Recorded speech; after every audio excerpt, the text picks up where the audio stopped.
The Queen of Granada, by M. Riff. Chapter 96, The Driver's License. Rita started the car and, turning into a side street, she replied, "Yes please, I'm ready to learn if you're willing to teach me." After a brief silence, Rosen inquired, "By the way, do you have a driver's license?" Rita confessed, "No, but I'll be 16 soon." Rosen decided, "In that case, let me take the wheel once we find a spot to pull over."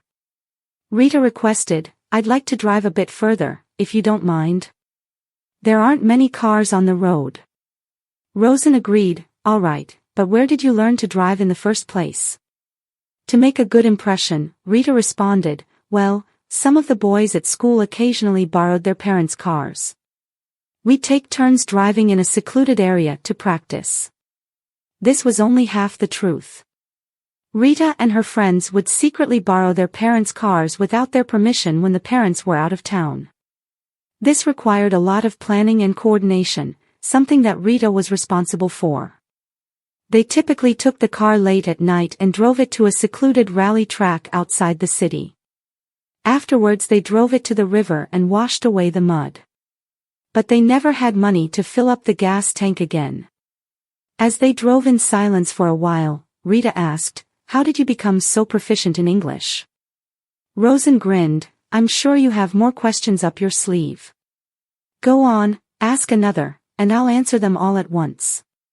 Rita complied, "All right, why do you have blonde hair and green eyes?" "I thought Romas typically have dark hair and brown eyes."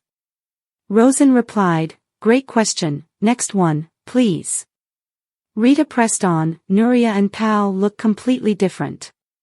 Are they really siblings?" Rosen prompted, "Next question." Rita conceded, "That's all for now." Rosen teased, "If that's all, I have an article you can read later. It's called Sociologist Reconnects with Her Roots. In it, you'll find that an English sociologist researching Roma social relationships discovered she was a Roma herself, taken from her biological family as a child. She returned to live with them, bringing her 4-year-old son with her." Rita asked, "Is that true?" Rosen admitted, "Well, partially. I told the journalists what they wanted to hear and what their readers wanted to read.